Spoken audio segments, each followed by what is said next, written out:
Day marks 1563rd day of daily lessons, day reflections.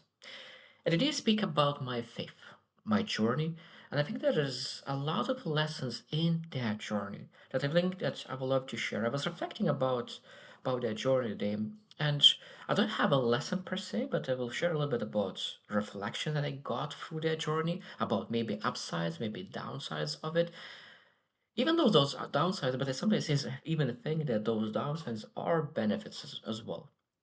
Now, I want to start from sharing how everything started because I used to be a non-believer. I used to against it. I used to believe that there's a weakness to really believe something beyond ourselves. But now I truly believe that it's a strength, massive strength, being able to really be follower, being able to really surrender. That's a massive strength. So before coming to Canada, I used to be very narrow-minded, and I used to be self-righteous. I was very argumentative because of that. Because people who are self-righteous, they want to win an argument, want to be right, they want to be seen right, and I was that way, so I know that. When I came to Canada and I started to see and meet different kind of people, I realized there is a different way of living. I was able to open my mind a little bit more. I was able to humble myself. I able to really learn from other people. And I think that biggest thing that I learned about really faith and spirituality is that it doesn't matter how old are you, like physical body. You might be, that's why I said like born again, is that you have spiritual body, spiritual soul. And that's could be that you are 25, but you just born again with the spiritual. Sometimes you can be 50 years old and is still just born spiritually as a newborn. And this is an interesting place to be in when you are 20, 30, 40, and you already lived, you already experienced life, and now you're finally experiencing a new part of you, new part of spirituality, new part of understanding.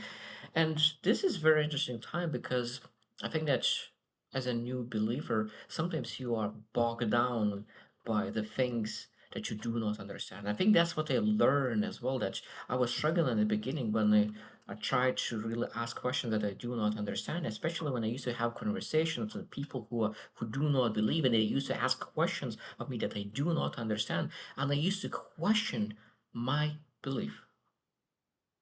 And what I learned is that that is not the best way to approach it. Rather than questioning your belief, rather than questioning your faith, what we need to question is our own understanding. And that's a massive difference. So when you question your own understanding, when someone asks a question, you do not understand the question. You don't understand how it works and why it works and anything in between. So you question your understanding. When you question your understanding, what you do? You go find a mentor. You go find a coach. You go read the Bible. You're able to really go and find the answer. And there were so many times that I was asked a question I didn't know. I questioned my belief. But I learned that I used to go to a coach and mentor and ask a question that I was asked and I didn't know how to answer, and they were able to explain me. I was able to gather knowledge. I was able to gather understanding. And now next time I know.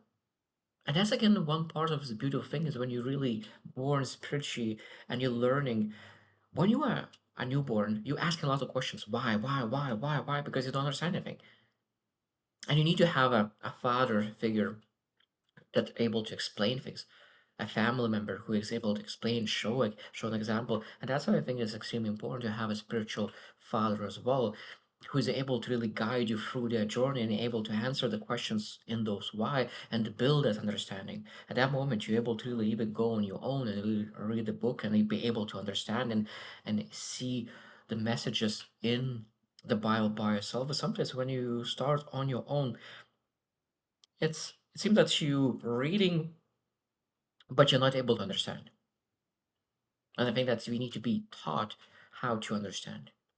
It's like you're able to really have eyes, but you're not able to say have a sight.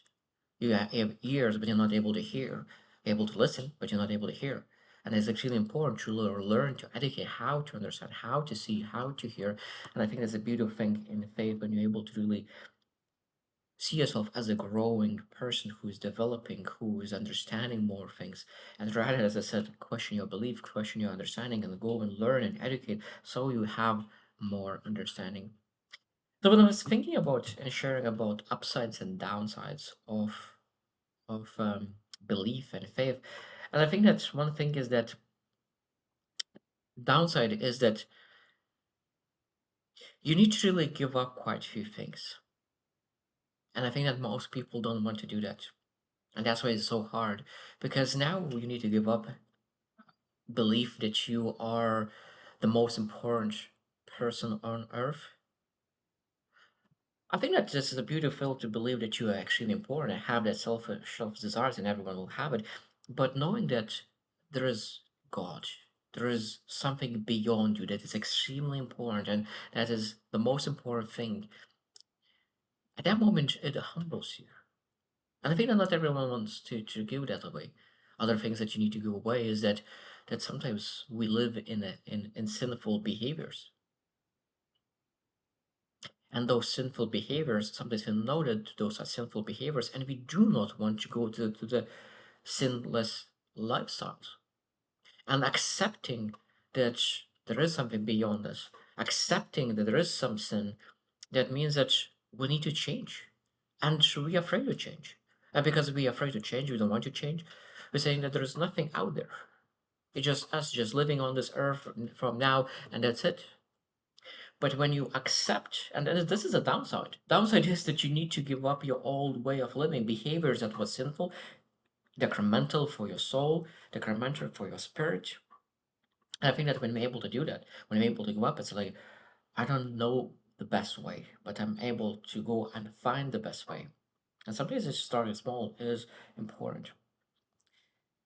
I think that's and even emotionally harder because when I think about the teachings from the Bible, that you need to forgive, give a second cheek, like if you're not able love your enemy, like all those things is not easy. It's easy to really carry with you grudges, thinking about all the things that the other person did, trying to really reflect and really prepare a revenge plan.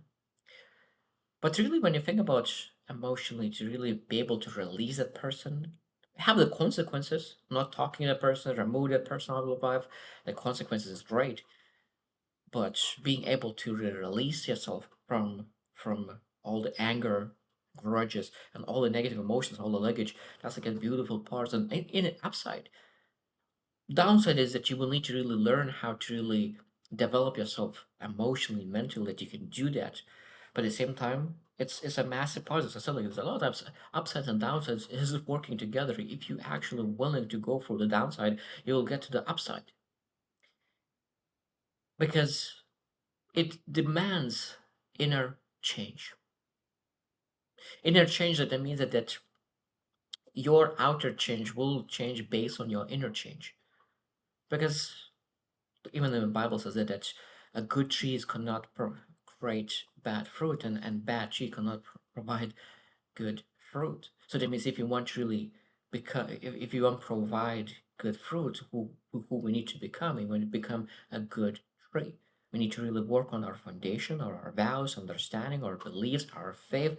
So those great truths really provide a beautiful tree within us, so we can really create fruit that is good for us and for others. And I think that's one of the most beautiful things about faith is that as well, not every single person wants to really maybe admit that faith is all about serving, all about giving, all about being able to be of service of others. But there's a massive upside, but at the same time, there's for some people could be downside because now rather than thinking about selfish desires and everything me, we need to change that and say like how we can really be we or you, how we could really be a service of you, because I think that's we need to learn that.